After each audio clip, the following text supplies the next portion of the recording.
سيدنا محمد وعلى آل محمد. اللهم صل على سيدنا محمد وعلى آل محمد.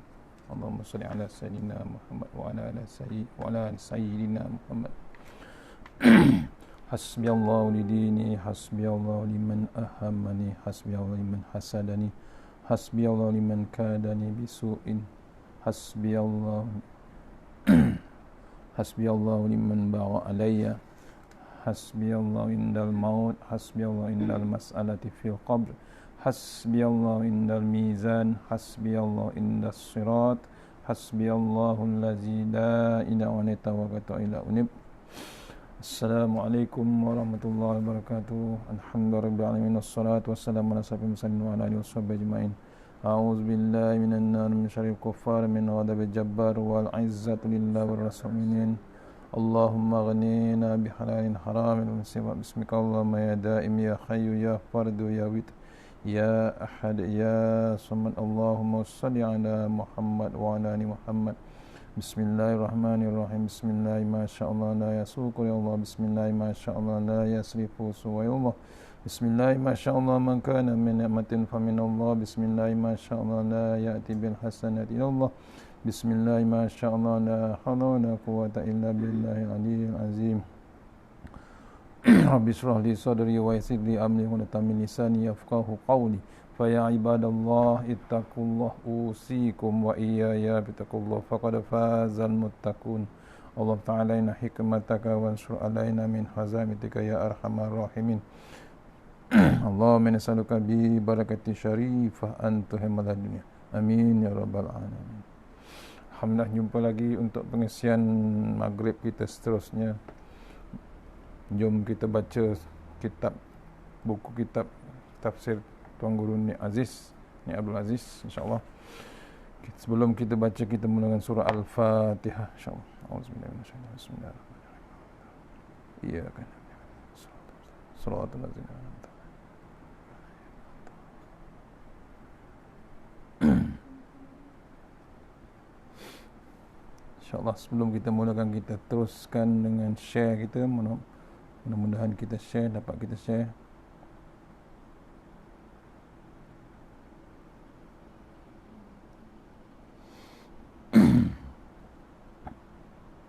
Sama-sama kita share, insyaAllah.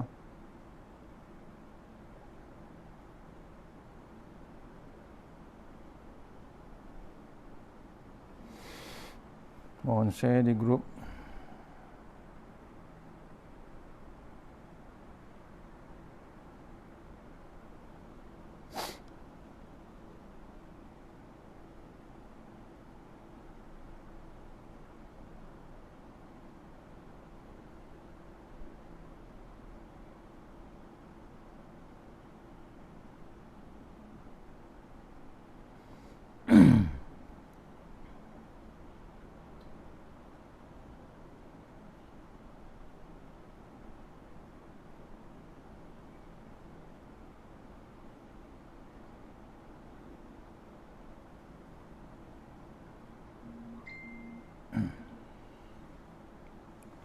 InsyaAllah. Kita teruskan muka surat 14, insyaAllah. Kita masih lagi dalam ayat nombor 2, insyaAllah. Ayat nombor 2, yakni A'udzubillahi minasyaitonirrajim. Alla ta'budu illallah innani lakum minhu nazirum mabashir. Sadaqallahul azim. Surah Hud ayat nombor 2. Surah Hud nombor 11. Surah yang nombor 11 ayat nombor 2, insyaAllah. Tengok, kita ulang balik pagi tadi. Maknanya, maksud ayat tersebut ialah Al-Quran yang demikian sifatnya diturunkan oleh Allah supaya janganlah kamu menyembah sesuatu pun melainkan Allah.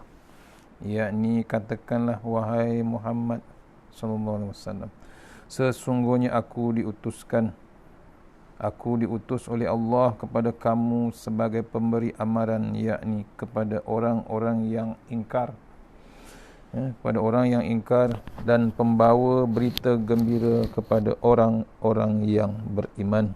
Surah Hud ayat 2. InsyaAllah. Jadi Al-Quran ini adalah kitab yang Allah buat. Allah lah yang maha bijaksana, Allah lah yang maha pakar.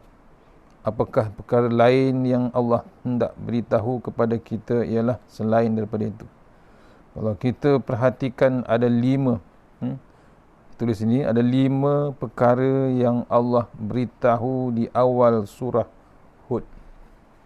Ada 5 perkara penting yang diterapkan di sini. Mesej yang penting, 5 mesej yang penting, 5 perkara yang penting, iaitu dikategoriskan dengan 5 di dalam catatan Tuan Guru, insyaAllah.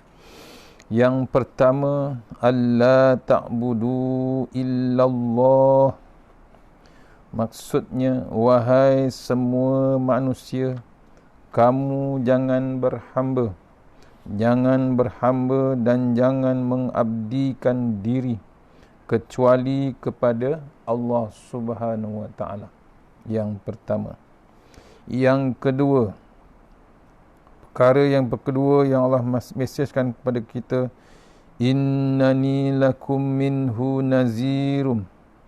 Innani lakum minhu nazirum wa bashir. Maksudnya, aku ini untuk kamu daripada Allah.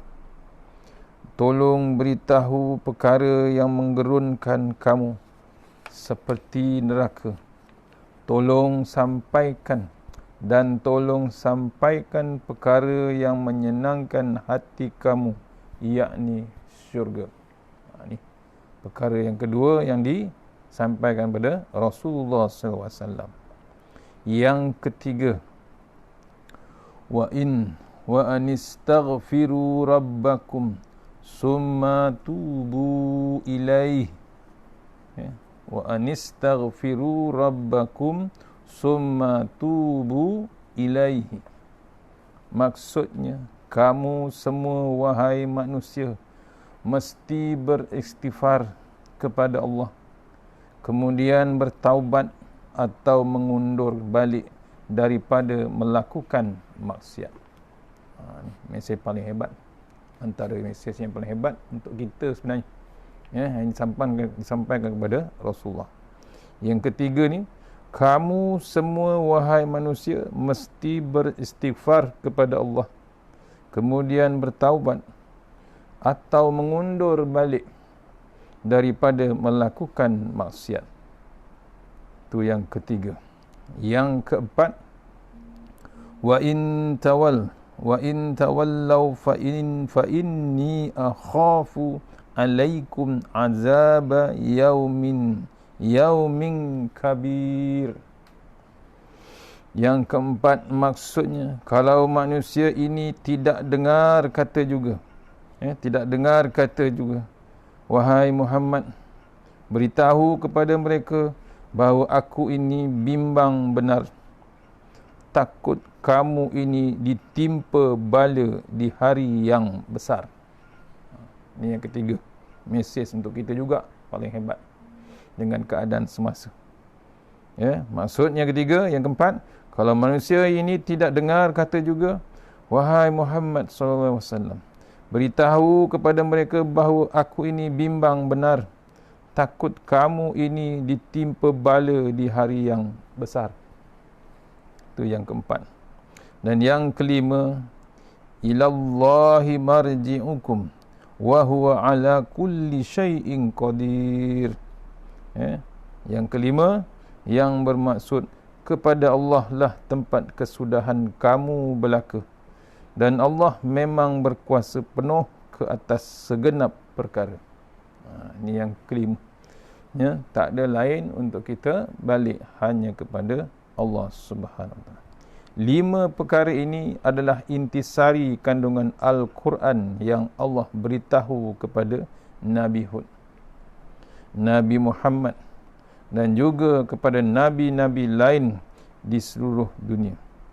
Tidak ada nabi di muka dunia ini yang Tuhan tidak beritahu yang tidak Tuhan beritahu perkara ini.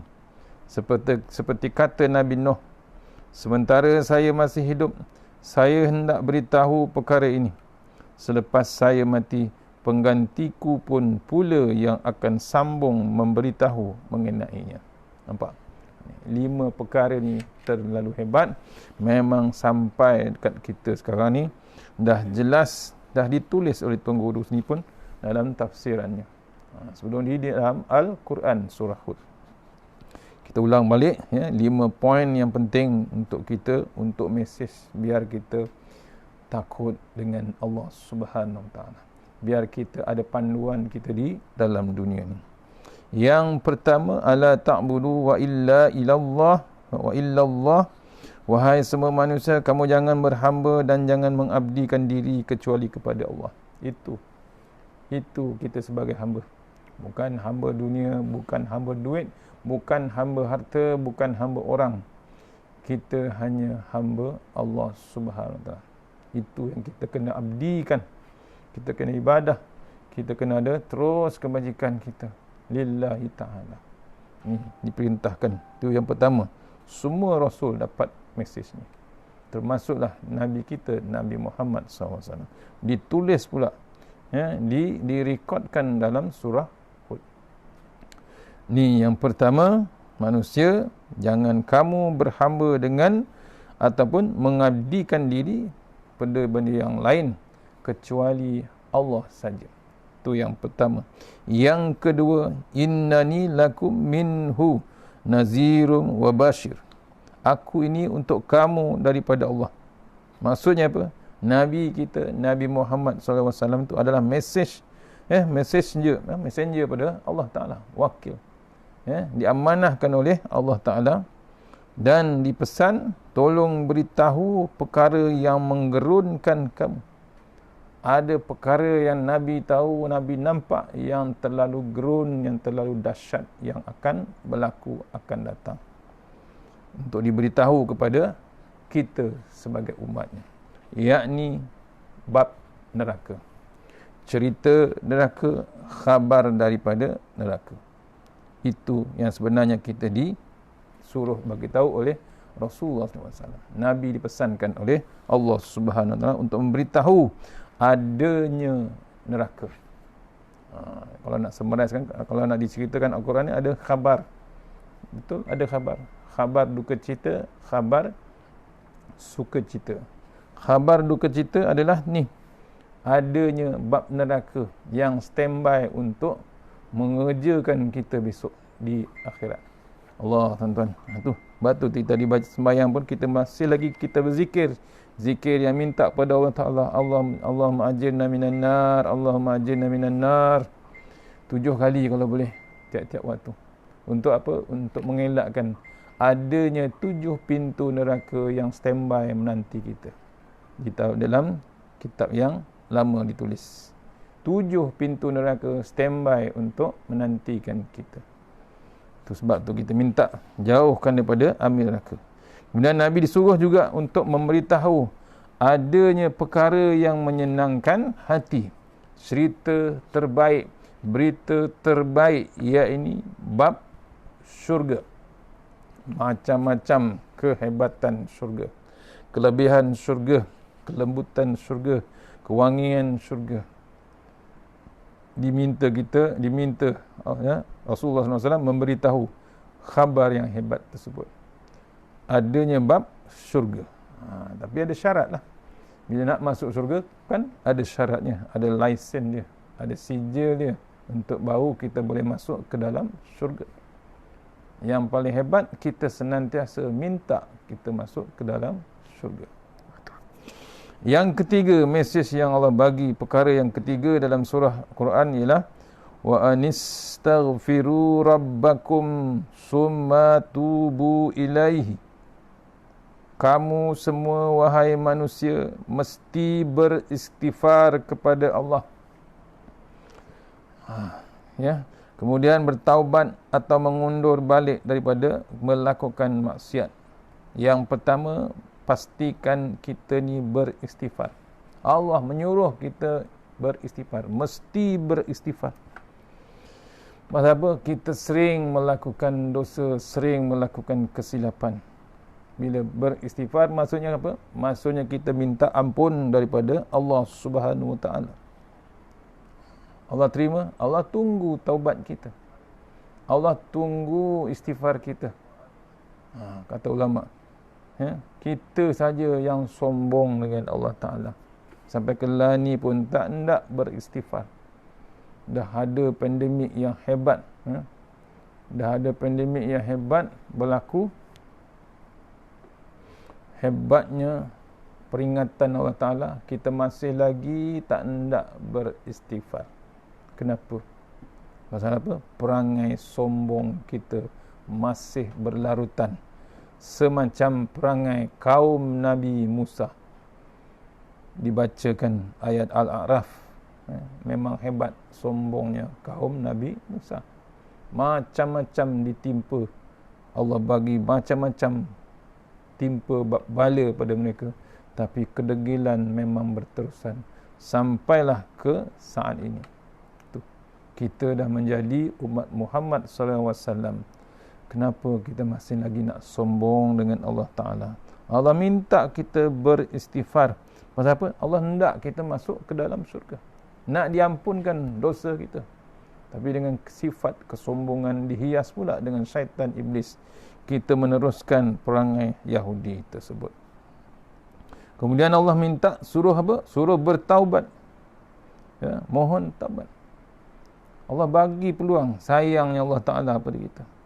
Ataupun mengundur balik daripada melakukan maksiat. Yang dah terlajak tu pun Allah suruh kita patah balik. Kita ada terlajak sekarang, memang kita banyak dah terlajak. Patahlah balik. Berhentilah bab-bab dunia yang terlampau leka, yang tidak berteraskan Islam, yang tidak berteraskan Al-Quran. Patah balik, buangkan yang lama tersebut. Pujuk hati kita, kita nak mati lama lagi. Dah berumur 60, ada yang berumur 80, ada yang berumur sampai 70, 90 pun ada, yang dekat 100 pun ada. Masih lagi nak terkejar dengan bab dunia. Tak payah, berhenti, patahlah balik. Mohon, ni Allah perintah, ya. Wa anistaghfiru rabbakum summa tubu ilai. Kamu semua wahai manusia mesti beristighfar kepada Allah, kemudian bertaubatlah atau mengundur balik daripada melakukan maksiat. Itu yang ketiga. Yang keempat, wa in tawallau fa inni akhafu alaikum azaba yaumin kabir. Kalau manusia ini tidak dengar juga, wahai Muhammad, beritahu kepada mereka bahawa aku ini bimbang benar. Takut kamu ini ditimpa bala di hari yang besar. Kalau kita masih lagi terus kedegilan kita yang hebat, kesombongan kita yang hebat, Nabi Muhammad diberitahukan Nabi Muhammad supaya dia bimbang benar. Bimbang benar apa? Bimbang benar kita semua akan ditimpa bala yang paling hebat di hari yang paling besar. Ini pun dah berlaku, kita tak tahu akan selepas ini. Hanya selepas ni Allah buat, kita pun tak tahu apa akan jadi. Cuba renung, cuba bimbangkan tuan-tuan. Bila dah mengejut, bila mati mengejut, kita tak bersiap, kita tak ada pegangan, kita tak ada bekalan, tiba-tiba dipanggil nak menghadap satu lagi alam yang dipanggil hidup sesudah mati. Apa yang patutnya kita bawa? Apa yang sepatutnya kita bawa? Cuba renung, cuba bimbang-bimbangkan. Atau bimbang, kita tak apa lagi Quran, baru 2-3 ayat. Kita tak habis lagi qada sembahyang. Kita tak habis lagi qada puasa. Kita tak habis lagi bersedekah, berinfak. Tak habis lagi berbuat kebajikan. Sikit sangat kebajikan, sikit sangat sembahyang sunat. Sembahyang fardu pun kadang-kadang terkapai-kapai. Ni kita bimbang. Allah bagi dah peringatan sekarang ni. Takut kamu ini ditimpa bala yang di hari yang besar. Nabi pun bimbang. Nabi tengok awan yang hitam tu waktu di waktu zaman Rasulullah SAW. Nabi terlihat awan di langit tu berwarna hitam. Nabi terlalu bimbang. Terus dia ke masjid. Bimbang yang amat sangat. Kita kadang-kadang setiap-tiap hari sekarang ni pun dah gelap. Belum lagi maghrib dah hitam awan. Kita masih lagi bertenang di luar. Tak ada rasa apa, tak ada kebimbangan. Tu antara kita. Yang kelima, perkara yang kelima ialah ilallahi marji'ukum wa huwa ala kulli syai'in qadir. Sadaqallahul azim. Ayat yang kelima, perkara yang kelima, kepada Allah lah kamu tempat kesudahan, tempat kesudahan kamu berlaku. Allah memang berkuasa penuh ke atas segenap perkara. Kita kesudahan kita, hujung hidup kita kepada Allah saja. Tak ada tempat lain. Kesudahan kita, last kali point kita ialah tempat kita adalah Allah saja. Yang paling hebat, yang paling berkuasa, yang berkuasa seterusnya, tak ada siapa lain, Allah sahaja. Setiap perkara, segenap perkara, semuanya berlaku Allah. Allah yang lakukan. 5 perkara ini adalah intisari kandungan Al-Quran yang Allah beritahu kepada Nabi Hud, Nabi Muhammad dan juga kepada Nabi-Nabi lain di seluruh dunia. Tidak ada Nabi di muka dunia ini yang Tuhan tidak beritahu perkara ini. Seperti kata Nabi Nuh, sementara saya masih hidup, saya hendak beritahu perkara ini. Selepas saya mati, penggantiku pula yang akan sambung memberitahu perkara ini. Tugas memberitahu perkara ini sambung menyambung dan bertali arus hingga perkara ini yang mana selepas kematian Nabi-Nabi, maka para ulama pula silih berganti menjalankan kerja-kerja ini. Ajaran nombor 1 yang disampaikan oleh Nabi-Nabi di muka dunia ini ialah, wahai semua manusia, kamu jangan berhamba dan mengabdikan diri kecuali kepada Allah. Ini yang pertama. Macam mana kita hendak suruh orang bersembahyang kalau kita tidak beritahu bahawa kita ini adalah hamba Allah Ta'ala? Sekadar beritahu bahawa kamu ini adalah anak Mamat dan emak kamu adalah Minah. Dia tidak akan bersembahyang disebabkan perkara ini. Adakah orang Melayu kena sembahyang, kena bersembahyang kerana dia berbangsa Melayu? Tidak. Maka orang yang tidak bersembahyang, dia hanya menganggap bahawa dia adalah orang Kota Baru. Maknya bernama Timah dan bapanya bernama Saleh. Hidupnya berbelit, yakni terlibat setakat itu sahaja. Tidak melancarkan naik hingga kesudahannya bahawa dia itu adalah hamba bagi Allah Subhanahu Wa Taala. Bukan pasal Melayu, bukan pasal bangsa, bukan pasal namanya, tapi pasal Allah Ta'ala sepatutnya dia bersembahyang.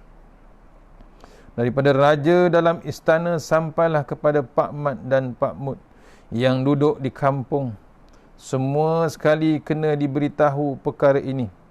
Kamu ini adalah hamba Tuhan. Maka barulah mereka, orang-orang ini akan bersembahyang, tidak mencuri, tidak terlibat dengan rasuah, tidak mengamalkan riba dan membuat perkara yang diperintahkan Allah Ta'ala. Itu tugasnya, untuk kita sampaikan. Pasal apa? Kita adalah hamba Tuhan, bukan hamba dunia. Bila dah beritahu perkara ini, dari beritahu perkara ini, maka barulah orang-orang ini bersembahyang. Tidak mencuri, pasal dia tahu dia hamba Allah. Dan tidak terlibat dengan rasuah. Dia tak ambil bab rasuah. Pasal apa? Dia tahu Allah perhatikan dia. Tidak mengamalkan riba. Allah perang riba. Bimbang dia.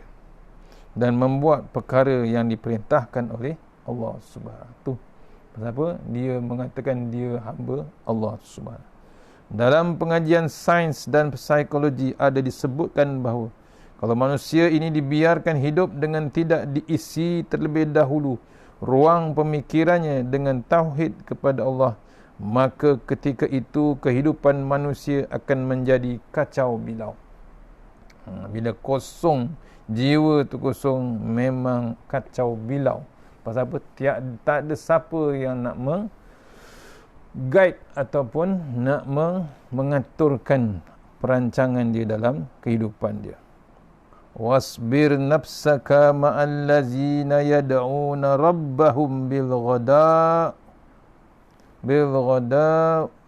ghadati wal 'ashiyyi yuridun wajha wala ta'du 'ainaka anhum turidu zinatal hayatid dunya wala tuti' man aghfalna qalbah an zikrina wattaba'a hawahu wa kana amruhu furuta. Dan jadikanlah dirimu senantiasa berdamping rapat dengan orang-orang yang beribadat kepada Tuhan mereka kepada Tuhan mereka pada waktu pagi dan petang, yang mengharapkan keredaan Allah semata-mata. Dan janganlah engkau memalingkan pandanganmu daripada mereka hanya kerana engkau mahukan kesenangan hidup di dunia.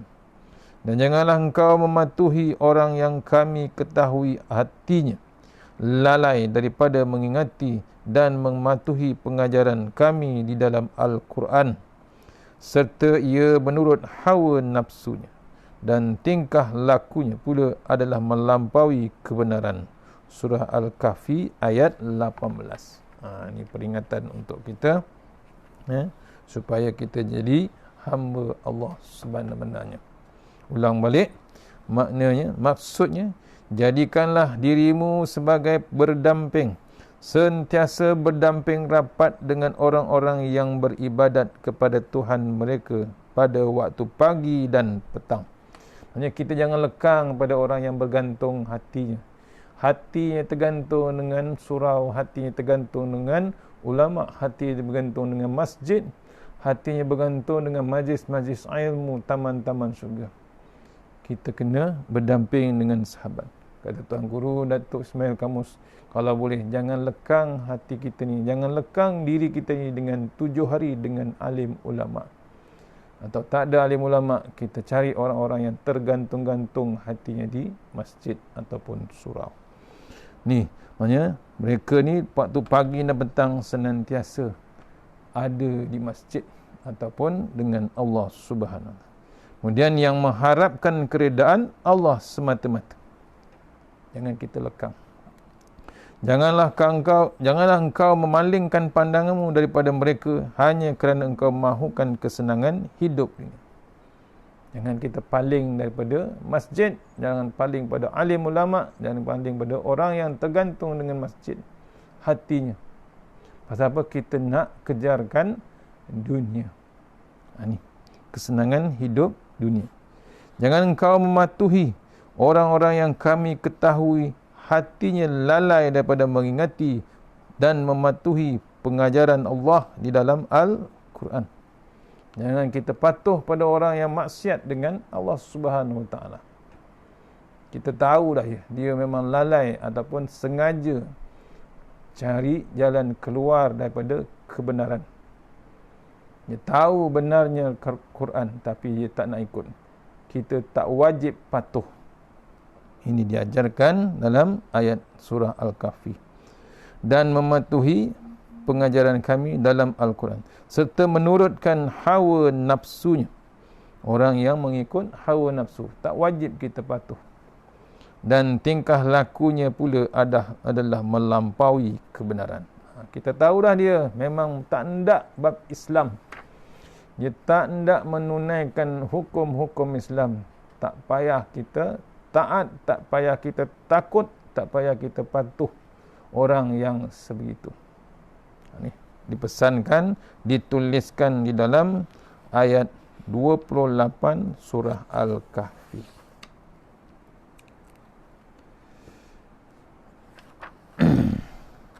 Kemudian wattaba'a hawahu wa kana amruhu furta, serta dia menurut hawa nafsunya dan tingkah lakunya. Ya. Serta dia menurut hawa nafsunya dan tingkah lakunya adalah melampaui kebenaran, tidak menentu, tidak mengikut kaedah. Contohnya, ketika musim cuti sekolah,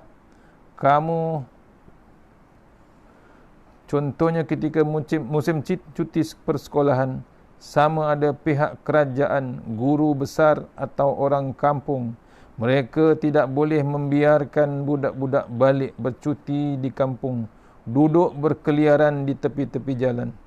Tidak boleh dibiarkan begitu kerana akan musnahkan budak-budak. Masa mereka kena diisi, kita bawa mereka pergi ke bukit melancong buat kelas tambahan atau kelas jahitan. Tak boleh dibiarkan generasi muda membuang masa macam tu. Kita dah tahulah contoh tersebut.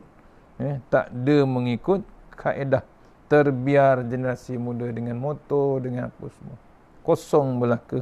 Wahal masa itulah boleh diisi dengan bab knowledge ataupun ilmu. Semasa cuti sekolah tidak boleh dibiarkan budak-budak berselerak. Dan generasi muda tidak berselerak, nanti mereka akan terlibat dengan kes-kes pencurian dadah atau perlumbaan motosikal haram yang menyebabkan orang ramai tidak boleh tidur kerananya. Mereka jadi begitu kerana kepala mereka kosong. Oleh kerana Tuhan ini maha bijak, Dia sangat mengetahui bahawa kalau manusia tidak diisi dengan pengisian tauhid, mereka akan jadi macam-macam perangai.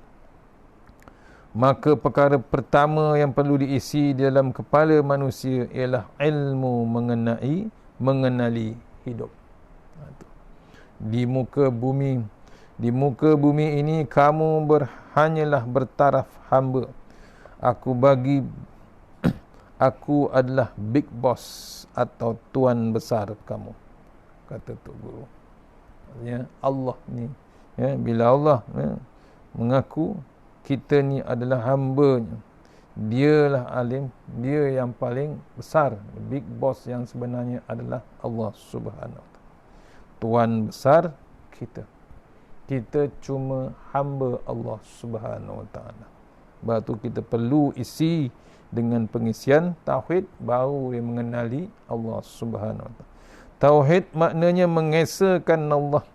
Mengesakan Allah maknanya manusia hendaklah mengerti bahawa tidak ada benda yang paling mustahak untuk manusia menghabiskan masa, tenaga dan wang ringgit, bahkan nyawanya, kecuali untuk mendapat keredaan Allah Ta'ala.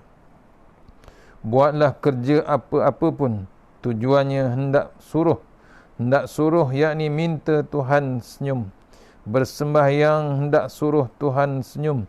Bernikah hendak suruh Tuhan senyum. Bercerai hendak suruh Tuhan senyum. Berpolitik hendaklah suruh Tuhan senyum. Buat parti pun hendak suruh Tuhan senyum. Tu semuanya nak tidak mengundang kemurkaan Allah Subhanahu.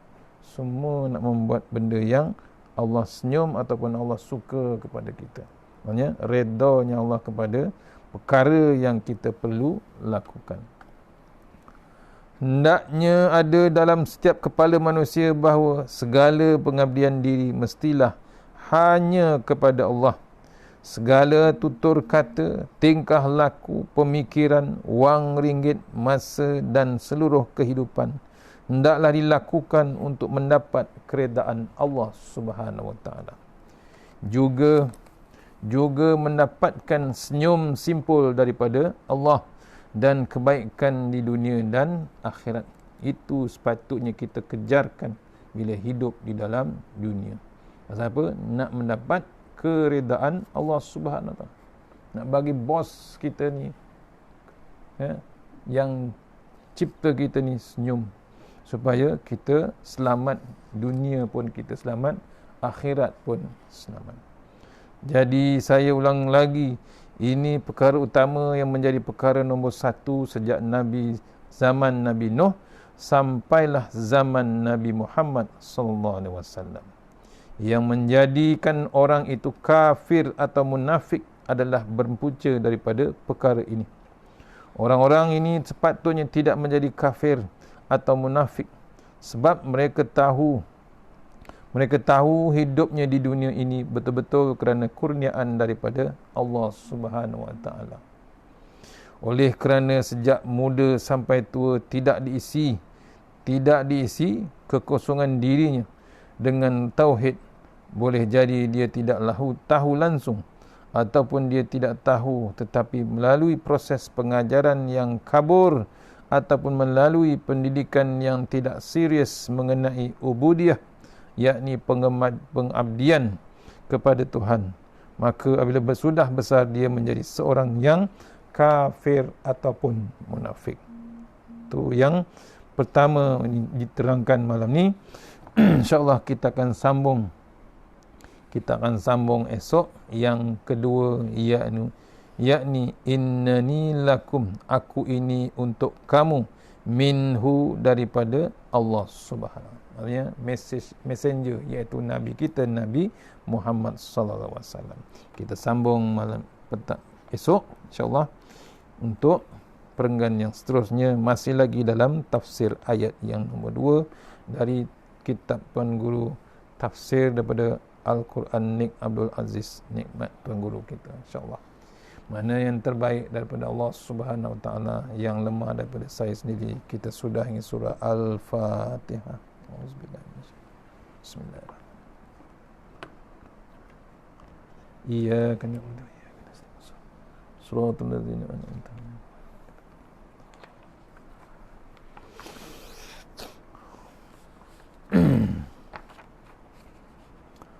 A'udzubillahi minasyaitonirrajim. Bismillahirrahmanirrahim.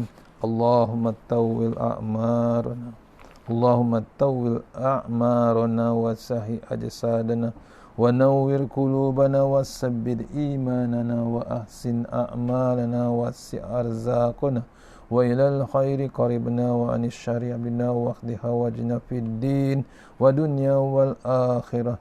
Ya Allah, panjangkan umur kami, sihatkan badan kami, terangkan hati kami, tetapkan iman kami, elokkan amalan kami, luaskan rezeki kami, dekatkan kami kepada kebajikan, jauhkan kami daripada kejahatan, tunaikan hajat kami.